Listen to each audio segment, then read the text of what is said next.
Minority Leader Bramnick. Thank you, Madam Speaker, on the bill. The majority today has posted numerous bills and in essence has made today an anti-gun day in Trenton. What it should be is an anti-violence day. And that's why I asked the Speaker to hold the bills pending the outcome of the Governor's Safe Task Force so we have a global view of this issue. And Assemblyman Green is correct. We should look at these issues with restraint and with respect. And that's the direction this chamber should go on. Thank you, Speaker. Thank you, Leader Bramnick. Assemblyman O'Scanlan. Thank you, Madam Speaker.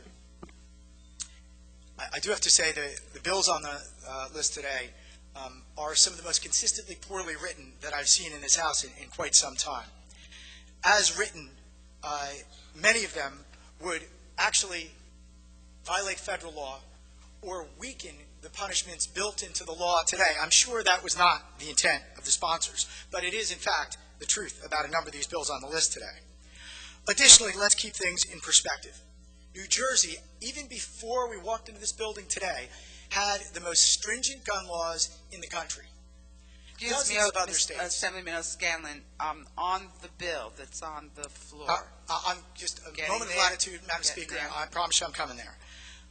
As it stands, and with this bill as well, we have the most stringent. We have 15-round limit on rounds in magazines today.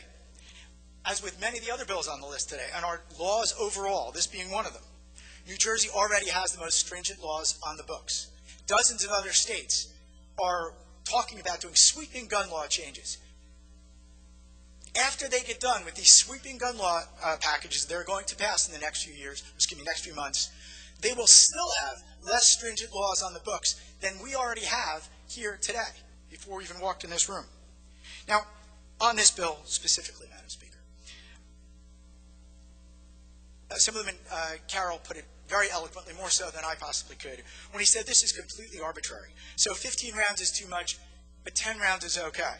Well, I'm sure someone somewhere was shot, unfortunately, with a 5th round. So I guess we're going to have to introduce legislation next month that goes down to 4.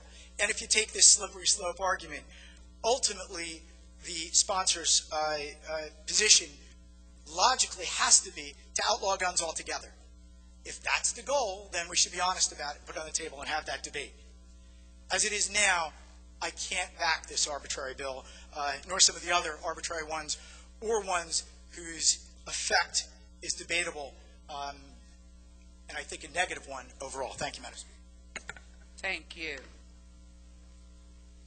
Assemblyman Greenwald. Madam Speaker, thank you. And I appreciate my colleagues' input on this, and I understand the emotion around all of this legislation. Just a couple points. To Assemblywoman Hanlon, the issue around, the quote-unquote mental health areas around the lunatics who are committing these crimes, I understand, and that's why there is a package of bills, many of which we will come to later in the day, that deal with mental health issues, because we agree that the law-abiding citizens are not the ones that we are concerned about. That's why it is a package of bills. To my friend Michael Carroll, Assemblyman Carroll is right. If it was about morality, the magazine would have 0. It is very difficult to legislate morality, but what we are trying to legislate, again, as I said earlier, is the balance between protecting the cherished Second Amendment and the law-abiding citizens and putting in the safety mechanisms necessary, as said by that grandfather, Dallas Green, regarding his daughter, the balance between protecting the cherished right of the Second Amendment and protecting people like his granddaughter. You all should know me well enough by now. I don't pull numbers out of the air. The number 10 was not pulled out of the air, Michael and Declan. The number, the reason why we're not at 4 and why this is not a slippery slope is because New York did 7. 7 won't work. We believe in the research we've done, technology does not support 7.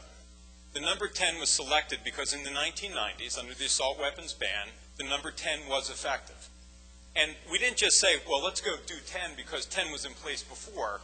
We dug into the research and looked at the studies coming out of Virginia that showed magazine levels at seizure point when these guns were were taken in the impact of a crime, the guns and the number of magazines were at all-time highs, and they came down and hit a low of 9%.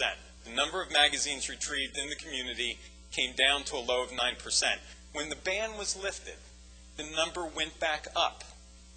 We do know that the impact and the level of magazines and holding that magazine level at a number of 10, which was discussed through a compromise at the time based on technology and working with groups on the NRA that did not support the legislation clearly, showed that there was a reduction in the amount of violent crimes in the magazines that were recovered.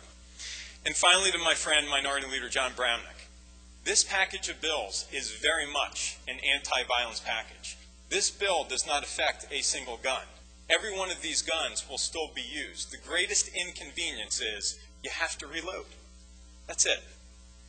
It is trying to strike that balance. I appreciate your comments, and I look forward to working with you, not just on this, but on the other bills in the package. We have a lot of work to do. But I want to be clear, and I want to make sure that the record is clear and where we stand on this is clear. And Madam Speaker, again, I move the bill. Thank you. Madam Clerk, please open the machine for a vote.